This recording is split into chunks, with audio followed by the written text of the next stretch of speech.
బాధ్యత లేని భక్తి.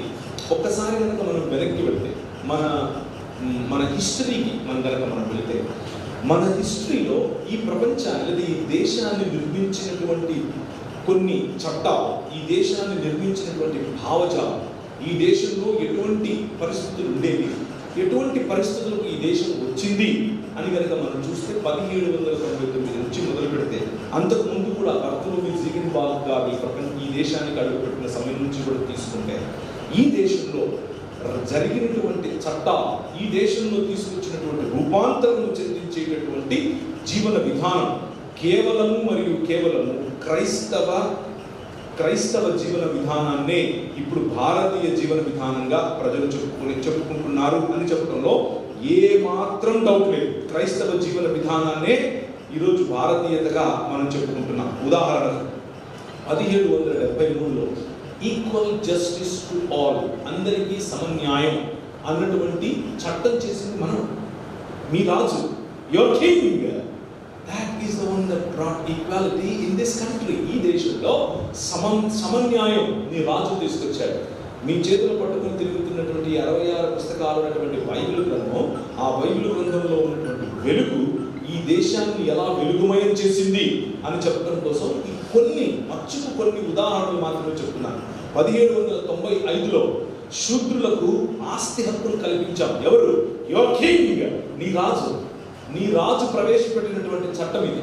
నీ రాజు రవ్యస్తమించిన బ్రిటిష్ సామ్రాజ్యంలో ఉన్నటువంటి కోరలు పట్టుకొని వచ్చి దానిలో ఆయన లండన్ హౌస్ ఆఫ్ కామన్స్ లో నిలబడి నీ రిప్రజెంటేటివ్స్, నీకు వాక్యోపదేశం చేసి నీ పైన నాయకులుగా ఉన్నవారు, నీకు ముందు నడిచినటువంటి నిన్ను క్రైస్తవ సమాజంలోనికి ఆహ్వానించిన వారు, నిన్ను క్రైస్తవ సమాజంలో నాయకులుగా నిలబెట్టినటువంటి వారు పోట్లాడి రవి అస్తమించిన బ్రిటిష్ సామ్రాజ్యం కొమ్ములు విరిచి తీసుకొచ్చినటువంటి చట్టాలు. ప్రతి ఒక్కరూ దేవుని స్వరూపము, దేవుని పోలిక, ఎవ్రీ హ్యూమన్ బీయింగ్, వారందరి పట్ల నాకు బాధ్యత ఉంది అని చెప్పగలిగిన ఏకైక భావజాలం క్రైస్తవ భావజాలం. కానీ అది ప్రజల్లోకి వెళ్ళలేదు. ప్రజల్లోకి ఏం వెళ్తుంది అంటే అదేదో బ్రిటిష్ వాడు చేశాడు అని అంటున్నారు.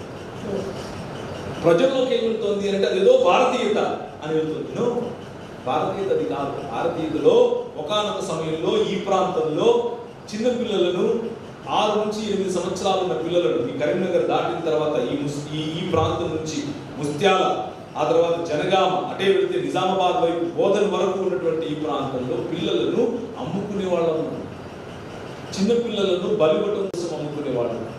పసుపు బోర్డు తెస్తాను, పసుపు అని అన్నారు కదా, ఆ పసుపు బాగా పండుతుంది అన్న నెపంతో చిన్నపిల్లలను పరిగెట్టించి వెనక కత్తులతో దాడి చేసేవాళ్ళు. వారి రక్తం ఆ నేలపైన కనుక పడితే అప్పుడు నేల తల్లి పసుపిస్తుంది అని నమ్మి చిన్నపిల్లలను చంపుతూ ఉంటే, ఇట్ ఈస్ 1830లో హ్యూమన్ సాక్రిఫైస్ అబాలిష్మెంట్ యాక్ట్ తీసుకొచ్చింది సమాజం. నీ రాజు, your king, brought that change in this area. ఈ ప్రాంతానికి నీ పిల్లలకు బ్రతికే హక్కు తీసుకొచ్చింది 1833లో ఈ సంఘం, ఈ సమాజం, ఈ రాజు. 1835లో అందరికీ ఇంగ్లీష్ ఎడ్యుకేషన్. నీ రాజు, నిన్ను పంపిన రాజు.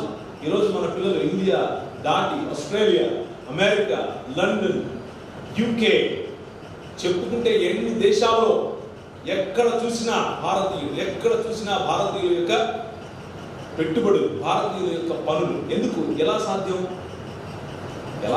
అని అంటే నీ సామ్రాజ్యం, నీ దేవుడు కట్టిన రాజ్యం, నీ దేవుడు కట్టిన రాజ్యంలో నీ ప్రాతినిధ్యం, నీలాంటి సేవకులు చేసినటువంటి ప్రాతినిధ్యం, ఆ ప్రాతినిధ్యం కారణంగా సమాజం మెల్లిమెల్లిగా ఆయన సింహాసనాసీనుడైన వాడు. ప్రకటన గ్రంథం 21వ అధ్యాయం, సింహాసనాసీనుడు అయిన వాడు ఇప్పుడు అంటున్నాడు, ఇదిగో నేను సమస్తమును నూతనముగా చేస్తున్నాను. ఆ నూతనముగా చేసేటటువంటి రాజు ఈ దేశాన్ని నూతనపరుస్తున్నాడు. ఈ దేశాన్ని నూతనపరుస్తూ శూద్రులకు కూర్చునే హక్కు 1835లో మనం కల్పించాం. నాన్ డిస్క్రిమినేషన్ 1833లో మనం కల్పించాం. 1891లో చిన్నపిల్లలను పెళ్లి చేయకూడదు శారదా యాక్ట్ మనం తీసుకొచ్చాం. 1913లో రైట్ టు ఎడ్యుకేషన్ మనం తీసుకొచ్చాం. 1913లో స్లేవరీ అబాలిష్మెంట్ యాక్ట్ మనం తీసుకొచ్చాం. ఇది మన కాంట్రిబ్యూషన్ టు దిస్ నేషన్. ఈ దేశానికి మనం చేసింది ఇది. ఐఏఎస్ మనం తెచ్చాం, ఐపీఎస్ మనం తెచ్చాం, రైలు మనం తెచ్చాం, తపాలా వ్యవస్థ మనం తెచ్చాం. మీరు name a system in this world, name a system in this country, that is a contribution of Christian society. క్రైస్తవ భావజాలానికి నాయకుడైనటువంటి మీ రాజు, ఐ యామ్ ద కింగ్ అని చెప్పి ముందుకు వచ్చినటువంటి రాజు, పురాతన కాలం మొదలుకొని శాశ్వత కాలము తన ప్రమేయాన్ని ప్రపంచంలో ముఖ్యంగా మన మధ్య చూపిస్తూ వస్తున్నటువంటి ఆ రాజు చేసినటువంటి పనులు ఇవి. కానీ ఇవి కనబడట్లేదు. 1940 చివరిలో నుంచి మెల్లిమెల్లిగా భారతదేశంలో స్కిజమ్స్ మొదలయ్యాయి. ఈ స్కిజమ్స్ ఈస్ట్ మరియు వెస్ట్ నుంచి దాటి డినామినేషనల్ స్కిజమ్స్ గా మొదలయ్యాయి. ఆ డినామినేషనల్ స్కిజమ్స్ కాస్త మెల్లిమెల్లిగా పెట్టిన గోడలు కలిగినటువంటి మందిరాలు ఒక ఎత్తు అయితే, పెట్టని గోడలు కలిగినటువంటి డినామినేషన్స్ గా ఇంకొక ఎత్తు అయ్యాయి. ఎక్కడ చూసినా భజన, ఎక్కడ చూసినా భక్తి మంచిది, భజన మంచిది. బాధ్యత మరచిపోయామేమో అన్నది గుర్తు చేసుకోవాలి. మన పెద్దలు భక్తి చేశారు, మన పెద్దలు భజన చేశారు. భక్తికి, భజనకు, ప్రార్థనకు, ఆధ్యాత్మికతకు చాలా సమయం ఇచ్చారు. కానీ అది అక్కడే ఆగిపోలేదు.